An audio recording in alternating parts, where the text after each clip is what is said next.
You're welcome back to my channel. My name is Grace. If you're new here, please make sure you subscribe so that you don't miss out on this very series. And if you subscribed already, you're welcome back. Chapter 3. Ordinary meet bullies in the borderland. If we remember in the last chapter, we talked about where Ordinary saw a signpost where it was written, leaving the land of familiar, entering into borderland. And here, he saw the bridge that demarcated the land of familiar to the land of the unknown. Ordinary was so surprised to see some nobodies on the bridge. And one of them looked like someone that he knows. So he kept on looking at them, and that very one started running towards him. And when she eventually got to Ordinary, it was Ordinary's mother. And she jumped on Ordinary. "Odi, why do you want to leave me? Why do you want to kill me, you this child?" And Ordinary was like, "But Mom, I told you about my dream before." And she said, "I know, you told me, but I never knew you were serious. I thought it was just one of those talks." And as she was begging Ordinary, she said, "You know, you could get injured or even get killed in this journey. That this journey is dangerous. I can't allow my baby to go on this kind of journey." Then as the mother was still speaking to Ordinary, and Ordinary was speechless, he didn't even know what to say. Then the next person stepped up. It was Ordinary's uncle. And he said, "What is wrong with you? Are you the only one? Your own is too much. Who have you seen in this family that have gone on this kind of journey? All of us are okay being nobodies. Only you. So you want to be somebody, right? You're not serious. This is against our tradition. Nonsense. What kind of rubbish is this?" And as the uncle was talking, the last person came up, and that is the best friend. And best friend said, "Ordinary, you see, when you told me you were going, I never thought you were serious. But then, when you eventually left, I started thinking about it because I'm so certain you're going to fail on this journey. And I can't stand it. I can't stand you fail. And that is why we are here, to bring you back home. They know you. You can't do this. We know you are going to fail. And we don't want you to bring shame to yourself and to those of us that loves you." Ordinary didn't know what to say. His mom was already crying. Then Ordinary told them, "Give me some minutes. I'll come back to you." The mom had already collected his suitcase. So Ordinary left everything with them, took a walk from them, and started thinking to himself, "I've heard about border bullies, but I never knew there would be nobodies that I know. I thought they are just normal, ordinary nobodies, not the one that knows me so well." Ordinary was disturbed, and he started thinking to himself, "Maybe these people are right. Maybe I can't even achieve this dream. Who am I to even step out of the norm to say I want to achieve something this big?" And he started believing in what they said. And all of a sudden, he heard a voice. Someone called his name, "Ordinary." He was surprised, like, who could know me here? Who is here? Then he saw a young guy, Champion. And Champion happened to be Ordinary's friend who had followed his own dream to the land of the unknown. Ordinary was so happy to see him. So he asked Champion, he said, "What are you doing here?" Champion said, "The moment I heard that you become a dreamer, I knew you're going to need help, and that is why I'm here." So Champion sat beside Ordinary on the rock where Ordinary was sitting. With great relief, Ordinary said, "Have you seen my bullies?" Champion said, "Yes, I've seen them. They are your border bullies, but you can see me as your border booster. I want to help you break through their opposition." Then Champion helped Ordinary understand what was happening. He told Ordinary, "You see, your mother, your uncle, and your best friend are doing only what is natural."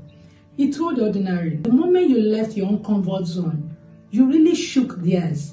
Each of them have something to lose if you go forward, because you are part of their normal life. And now that you're leaving them, their normal is no longer normal because they will miss you." Ordinary thought about it and said, that makes sense. But what do I do? How do I get all my bullies on my side? Champion said, "I might not be able to. Wisdom is the key. Try to understand what is motivating them. Look for the merit of their concerns. Some bullies you need to simply dismiss or avoid." Then he said, "But most border bullies have concerns that can help you clarify your plans." That's how a dreamer turns opposition into opportunity. When Champion stood to leave, he told Ordinary, "Hold fast to your dream. You're going to be somebody someday. I just knew it. Then he shook Ordinary's hand and jumped down from the rock. Remember, he said, when bullies try to block your way, what matters most is who you choose to please. Ordinary thought about Champion's passing words. He decided it was time to talk to his bullies again. As the sun began to set, he walked back and forth along the water edge, talking to them. He told them more about his dream, one by one. He learned from their concerns. Then he told them he had decided to pursue his dream to the land of the unknown. His mom left him. By sunset, Ordinary was ready to cross the border. His mom handed him his suitcase in tears, and she said, I've changed my mind. I want you to pursue your dream, she said. And your father will be so proud of you. I think he wishes he had taken the same journey years ago. Then he hugged him goodbye. Ordinary shook the hand of best friend and his uncle, who is still not pleased. While they watched, he walked toward the bridge over the wide waters.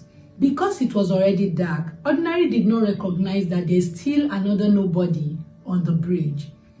And when it looked, it was the landlord of the land of Familia. This is not just an ordinary nobody. And the landlord told Ordinary, he said, where do you think you're going? I control and make decision about who leaves Familia and who stays, and what everybody is into. You are going nowhere. I won't allow you to pass through my bridge to that your so-called land of the unknown. I'm tired of nobody is just waking up thinking they can be somebody. You're going nowhere. I will not give you access to pass this bridge. Ordinary was angry. Ordinary asked him, why? He said, because I need everybody in Familia to stay at their jobs. That is what I want. I want everybody to stay at their job and live the normal life that we all have there. So I won't allow any nobodies to go in chase of these silly dreams that they keep having. So I'm not allowing you to go. You are going nowhere. Ordinary tried not to panic, and wisdom told him that an antagonist like the landlord was the worst kind of bully. He had a lot to lose and he doesn't care about Ordinary. What could he do now? He was confused. And he remembered Champion's passing word and decided to swim. He knew he might not make it. He knew the water is so large and he's not a strong swimmer, but he preferred to die in the water than to go back to Familia. While his bullies looked on, Ordinary walked down to the wide waters. He was about to step in when his eyes caught a small boat, and he moved close. When he got closer, he saw a note on the boat. He picked it up, and in the note was written, Ordinary, if you found this boat, I know you've chosen to please the dream giver. Enjoy a dry crossing. Your dream is waiting for you in the land of promise. I promise, Champion.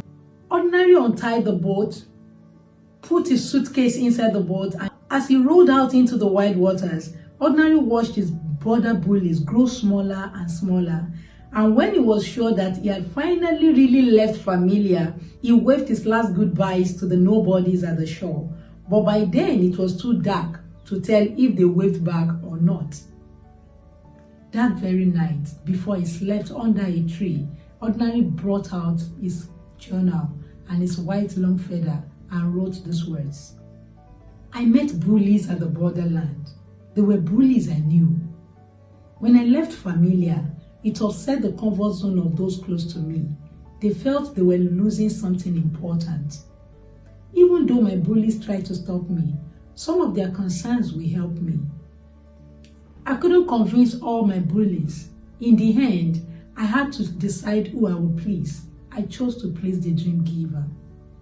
And that is it for today. So we'll continue from there in the next. I need you to do this. I need to know the chapter you are in your own journey.